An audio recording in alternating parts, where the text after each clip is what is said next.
Hi, everybody, and welcome to the 4th of July, 2018 YourLIVINGBrand.live show. My name is Ben Baker, and my company is Your Brand Marketing. Now, 9 to 5, Monday to Friday, we're here to tell your story. We consult, we do workshops, and we provide keynotes on brand, message, market, vision, and value. We want to tell people why you are special, why you're interesting, why they should care. Because when they care, you stop being a commodity, you start being a trusted partner. And when you're trusted and you're someone that somebody calls and says, help, I need help with a certain situation, you become valuable. You're not one of many. You're not just another price. You're someone that people trust. And that's what this show is all about. This show is about talking to people and finding out, why do their audiences love them? What do they do that's special? What do they do that's unique? How do they communicate to their customers their value and why they can help them? Now, this week I have James on the show. James has a company called Sweet Fish Media. And what do? They produce and market podcasts. They work with businesses all over North America to be able to help them produce and market business-related podcasts that allow them to get noticed in a more positive way. So sit back, enjoy the interview, and I'll be back after. Well, hello, James. Welcome to the show. Thanks for coming on board. Thank you so much, Ben. I appreciate it, man. Hey, no problem. So where are you coming from today? We are in Orlando, Florida, so right next to Mickey Mouse. Perfect. You got your Mickey Mouse ears on 24/7, 365. It's a beautiful thing. Can't complain at all, man. It's the happiest place on earth. Yeah, it's a beautiful thing, and you know what? You must get a lot more sunshine than we do. Oh yeah, It is nice and sunny all year round. We have a couple weeks of winter, but I can deal with it. That's all right. Hey, listen, so let's get into the show. The show is all about, how are you different? Like, what makes you unique? What makes you special? Why do your customers come to you, and why do they keep coming to you? So I want to know, what's the story of Sweet Fish Media? Where did the name come from? What's the philosophy behind the company? Who are your customers, and why do they come to you, and why do they keep coming to you? Yeah, I appreciate you asking, Ben. So we're a podcast agency. We work specifically with B2B companies. And so a lot of innovative B2B companies are working with us to have us produce their shows. So Prezi and Terminus and Ipswich and Helix Education and a lot of really, really cool, innovative B2B brands that are trying to do marketing differently. And I think the reason they work with us is because we have a very clean process for taking a podcast from nothing into existence and then maintaining that on a weekly basis. So we've got some shows that we do daily, others that we do kind of twice a week, but most of our shows are weekly podcasts that we're running for our clients. Right. And we just have a really clean process for making that happen, and that allows them to not invest a whole lot of time on their end. They can just do the interviews, and then we take care of everything else. And the strategy that we deploy for podcasts is really more for business development than anything else. Obviously, if they stick with doing their podcast for long enough, reach is going to come, but that doesn't happen overnight. So one of the main drivers of ROI for podcasting that we found is in guest selection. And so when you can target the right guests to be on your show, you can build relationships with people that can actually buy your product or your service. Right. Not because they listened to the show, but because they were a guest on your show. Mm-hmm. And so we've, for example, in 2018 so far, we've closed 10 deals. 5 of those deals have come with guests that have been on our show. 3 of those 5 were guests on our show over a year ago. And so it's a long game play, but when you can build relationships with the right people by first asking them to be a guest on your show and then nurturing the relationship from there, business comes from it. So that's why a lot of clients are using us. We've also got some clients that are having us repurpose their audio content into LinkedIn content, and getting just enormous reach on LinkedIn. And so one of our clients, we do a daily show for them. In the first 60 days of their show, they got over 800,000 views on their LinkedIn content. And so between business development and then reach through LinkedIn, those are 2 key reasons why I think folks keep coming back and having us produce a show for them. Yeah. And for people who don't know, I've been doing this show since June 2017. Yep.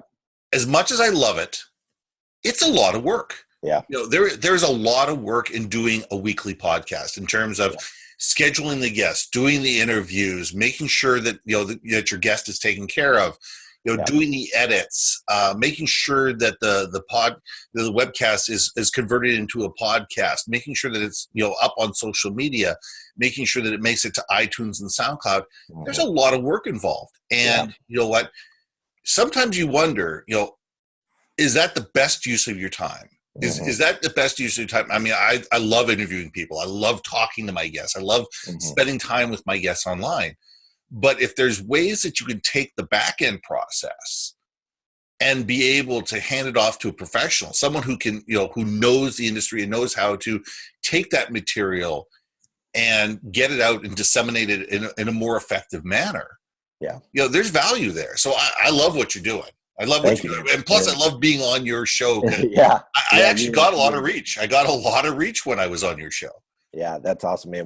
One of the things that I'm really fortunate, we were able to rank for the keyword B2B in the Apple Podcast ecosystem. Wow. And so because we started our show, over 2 years ago, there weren't a lot of podcasts focused on B2B. Yeah. Now there are obviously a lot more. And so just kind of getting early to a platform and going all in on it. A lot of our show titles have B2B in it. Our description has B2B all over it. Our show title has B2B in it. So we're very fortunate to have grown pretty significant reach there. And then we're also drinking our own champagne with LinkedIn content. Absolutely. So we're getting a lot of reach in the last 8 or 9 months as we've been going all in on LinkedIn as well.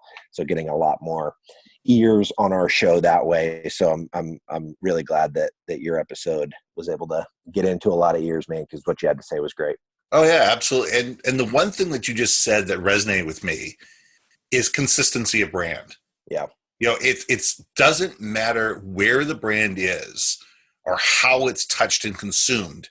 It needs to be consistent. And if you can maintain that consistency, whether it be Twitter, LinkedIn, Facebook, Instagram, on your own website, etc., the more consistent that information is and more consistent the message is, the more people are going to sit there and say, hey, I've heard that somewhere before. Yeah. I've seen that logo somewhere before. I've heard about this brand somewhere before. Maybe it's time to pay attention. It used to take 7 times to get people's attention. It's probably more like 20 or 30 today. Yeah, because it's so noisy. Yeah, there's just so much noise. Yeah. So tell me a little bit about the process. Tell me about when you're bringing on a new customer, what are the things that you do to help them succeed? What's the process that you go through to be able to make sure that a new client is successful within their genre and that they can meet their goals? Yeah, so that's a great question, Ben. It's like a 55-point checklist, so I'll save your viewers a bit of time. I won't go through everything, but one of the most strategic things I think we do is we get really aligned on who it is that they are trying to do business with, who are the decision makers that can actually make a purchase decision for their product. And the mistake that I see a lot of podcasts making is they try to brand the show around their own expertise, which is okay if you are depending on your show to just get an enormous amount of reach, because you're really depending on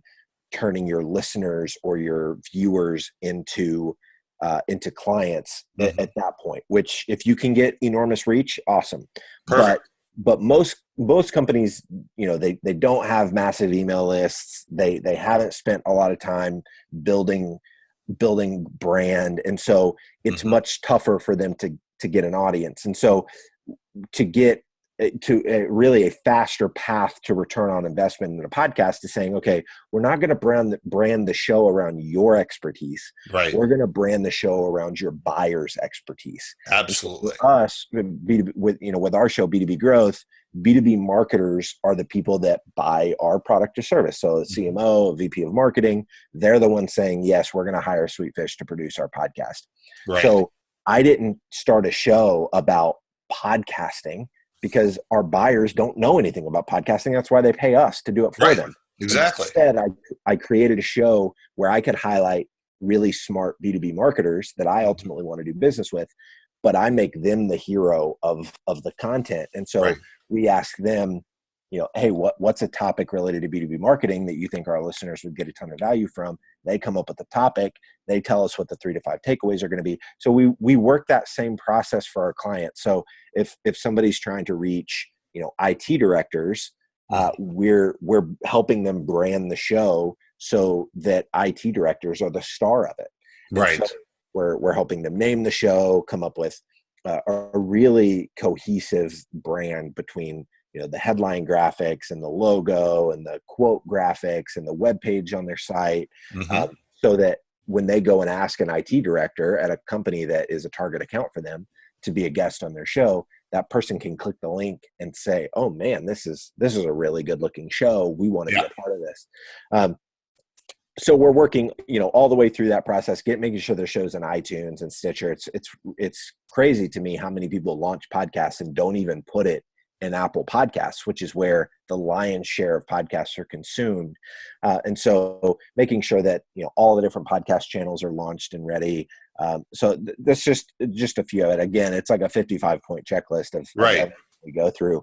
But the biggest thing is making sure that we brand the show around our customer's ideal buyer, Mm-hmm. instead of branding it around their own expertise, which is just Right. a really common thing that I see a lot of folks doing. Well, and that's the thing is that most people, sell what they're good at instead of understanding what their clients need. Mm-hmm. And that's the problem. If you sell from the position of what do my clients need, what is their pain points, what are their challenges, what are the things that are missing in their lives, and you build systems and processes and things in order to take care of that, Mm-hmm. you'll succeed. Yeah. But if it's all about you and it's all about your company, it's all about the widget that you've created, it's a long uphill battle because people may not care. Yeah. In fact, Not may people not. probably They don't. probably don't care. Yeah, they probably just don't care. Yeah. Because there isn't that brand awareness. Yeah. It's far easier to solve other people's problems than to make them aware of a solution to a problem they may not even have. Mm-hmm. And that's, and that goes way beyond, the podcasting world. That goes, into business 101. But, Yep. It's amazing to me how many people don't get that, especially how many new companies just don't get that. And that's probably why there's such a high failure rate of new entrepreneurs, because they're so fixated on the widget that they're creating that they're not fixated on what their customers' problems really are. Yeah, I totally agree. And what to your point earlier, Ben, talking about the consistency of it. I mean, I feel like a lot of people talk about it, but it's worth really harping on, because if like I won't start a new marketing initiative unless I know that we've got the bandwidth to execute on it consistently. Because the progress that we've made, I mean, we're getting over 60,000 downloads a month on our show right now on B2B growth, but there's no way we were getting that on day one, even year one. I mean, we've been doing it for over 2 years now, and it just builds and builds and builds and builds and builds. But so many people, I was just on an interview right before I hopped on this one, where he was talking about, we see the end result of something. So people see where we're at with B2B growth 2.5 years into it, and they expect to be able to start where it's taken us 2.5 years to get to build, all the relationships we've built with guests. Absolutely. And all of those guests sharing their episodes, and like it's real easy to look at where somebody got on, in year 2 and think, oh, well, I want to do that too. But the consistency to actually, get up day after day after day after day after day and pull that off is really, really hard.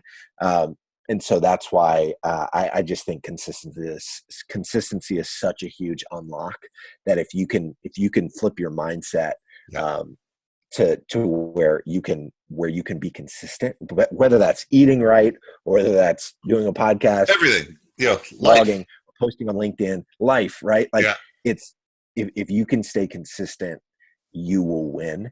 And I think there's enormous upside there. Well, I mean, I just look at the hat you're wearing. I mean, for people who don't know, that's Gary V. Gary Vaynerchuk. And people look at Gary Vaynerchuk as this absolutely amazing machine, that probably makes $40,000-$50,000 every time he's on stage. Yeah.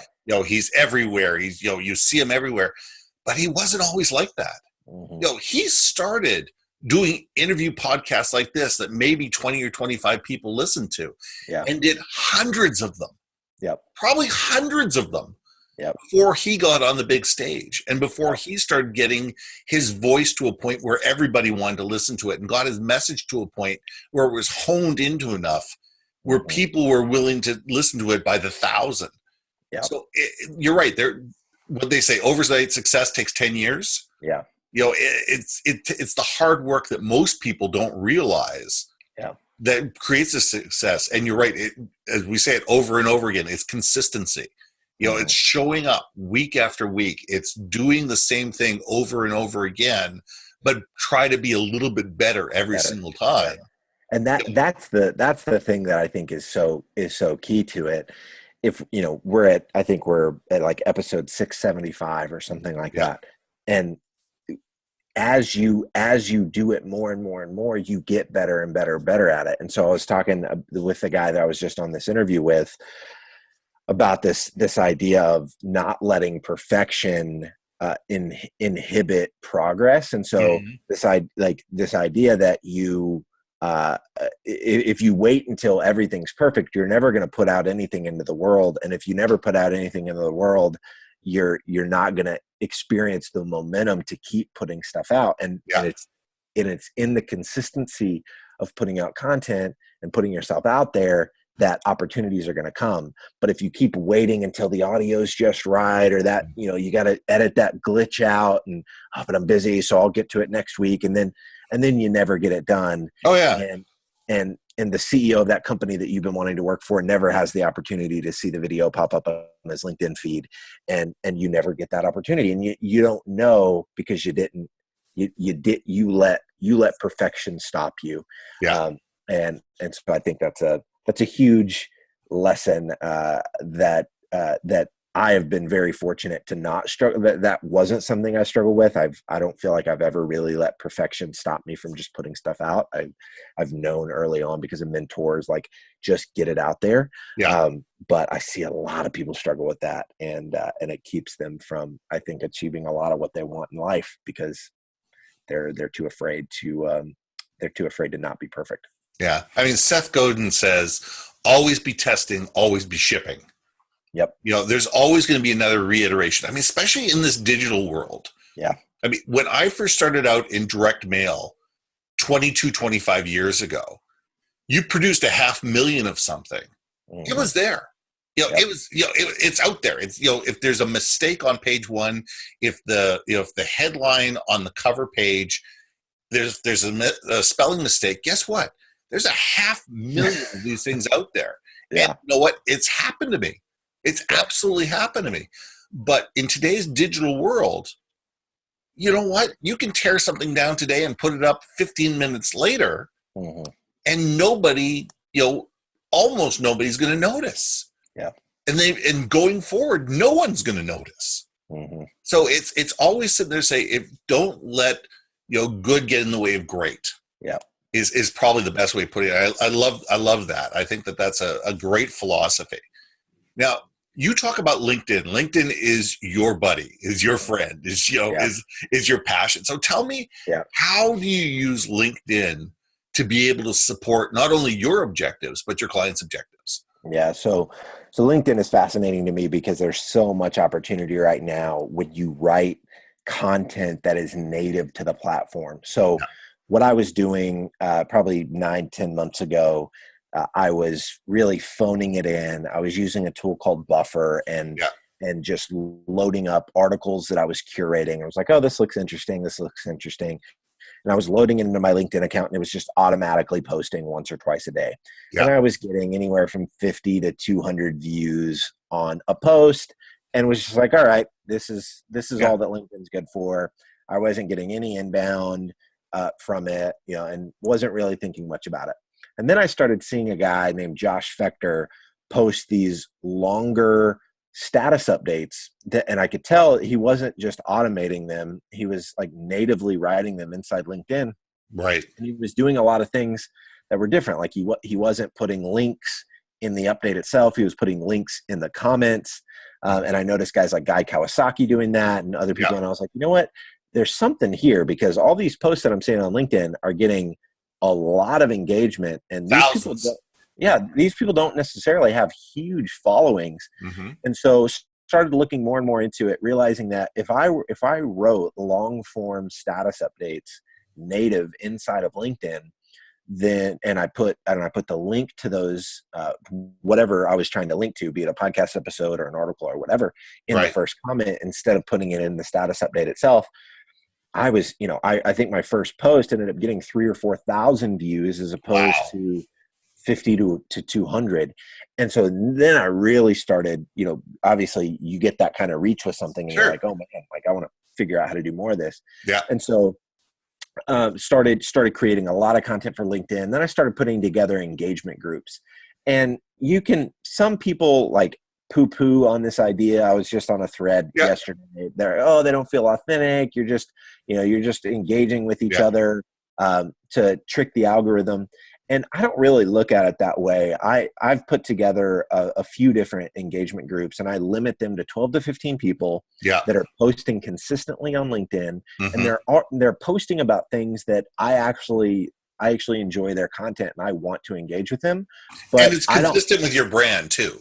Yeah, exactly. Yeah. But I don't want to depend on the LinkedIn algorithm for me to see their content. Right. And so instead I bring them into this engagement group. These are people that I've already vetted for quality. And so they're inside the engagement group. They put their links to their updates inside this group for these other 12 to 15 people to engage with it as well. There's no requirement for anybody to engage. You engage with what you want to engage with. The more you engage with others, the more engagement you're going to get. But the cool thing about LinkedIn is I try to post 5 days a week on LinkedIn, so I'm getting visibility there. But then every time I comment or like somebody else's post, it shows up in my network's feed. So if I comment on my buddy Dale's status update, it shows up, hey, James Carbary commented on Dale Dupree's update. It shows his update, and then it shows my comment there below it. So if I'm commenting on 15 or 20 posts, each one takes me less than 30 seconds to do. That's a lot of what I call micro posts. Oh yeah. LinkedIn. It gives me an enormous amount of visibility. And LinkedIn isn't just any kind of network. Mm-hmm. These are people we've had on our podcast, which means they're ideal buyers for me. For other companies, these could be potential investors. These are our employees. These are existing customers. So this is a hyper targeted. This isn't your grandma and your great aunt Betty. No. Like these are targeted, like potentially profitable relationships that you're nurturing at scale by being active on LinkedIn and showing like every in-person meeting that I've had, it seems like in the last 9 months, they talk about how, oh man, James, I'm seeing you all over LinkedIn. And that people are like, well, how many, do you actually close business? Like these views, are they just vanity metrics? 2 of our biggest customers to date that pay us a lot of money every month have come because they saw me on LinkedIn over and over and over again. And they're like, you know what? We want to work with you, man. Like you're clearly doing something right because we're seeing you every single day. We want you to help us do the same thing. And so that's now like a significant portion of our revenue. It didn't happen overnight. It didn't happen 9 months ago. It happened in the last 3 months after people were seeing it month after month after month. And so LinkedIn, I just think there's tons of opportunity there between, writing content natively to the platform, using engagement groups to get your stuff out there, and actually sharing valuable content. I think so many people just don't share stuff that is all that valuable. And at the end of the day, you can use all the engagement groups in the world and you can format your posts and put the link in the right spot and all this stuff. But if your content's not actually valuable and doesn't actually help people, then it's not going to work. But if you got something valuable to say and you've got a unique thought or perspective on something, you can put it out there. And when you follow kind of those those rules, so to speak, you're going to optimize that piece of content to get a whole lot of reach. Right. And it's not just what you write, it's how you comment. Mm-hmm. If you just say, nice post, or Yeah. hit the like button, Yeah. there's no value in that. Yeah. If you say, I liked your post because of this, or Yeah. that was really insightful, have you thought of this? Mm-hmm. All of a sudden you're adding value to somebody else's content. Yep. And what you're doing is you're stirring the pot, and you're creating thought process, and you're getting people to stand up and think of a different way, and that thought is being related back to you. Mm-hmm. Instead of the clicking on the heart or hitting the like button. You know what? Nobody cares. Yeah. That's the vanity metric. Oh, I got 187 likes on this thing. Who cares? Yeah. Why did these people like you? Yeah. Or were they just too lazy to comment on something and they just hit the like button instead? Yeah. So the more you can be, and it comes back to consistency. Mm-hmm. It all comes down to personal brand. It comes down to, being able to have your own voice out there. And the more you can create your own voice, the more valuable you become. Yeah. And it's baffling to me too, because I when it comes to commenting on stuff, obviously you've got trolls and people that are just spewing nothing but negativity. Yeah. And it's baffling because when you go and look at these profiles, it's like you work for a company that can probably, that has total access to like just going and viewing your activity. That's right. Like all this like gross, like what are you saying to people? Like, why are you saying the things that you're saying to people? Because people see that, like that's on your permanent record. Oh yeah. And not only does it reflect on you, but if you work for, say, IBM, yeah, it's reflecting on IBM because you're probably doing it on your work account. Yep. During work time. Yeah. Oh, and with LinkedIn, it's not like you have a work account. Yeah. It's your account. It's like you are your work account. And so, exactly. So it's crazy to me that people don't put that kind of thought into, like, even when you're commenting on somebody's thing, like that comment is going to show up in people's feeds, like that, oh, so, Ben commented on, this post. And so just be thoughtful about that. And I love your point about not just saying nice post, like putting, really trying to be thoughtful about the comments that you're leaving. Yeah. Because it's a micro version of you posting your own stuff. You're obviously going to get a lot more reach posting your own content, but there's been posts where I've gotten 10 or 12, likes, meaning that a whole lot more people than that saw it, than I did on, on stuff that I was posting 10, 11 months ago where I was getting a very, very little visibility. So yeah, I totally agree, man. Cool. So let me ask you one last question. And this is a question I ask everybody before they walk out the door. When you leave a meeting, when you sign off on a phone call, when you get in your car and you drive away, what is the one thing you want people to think about you and Sweetfish Media?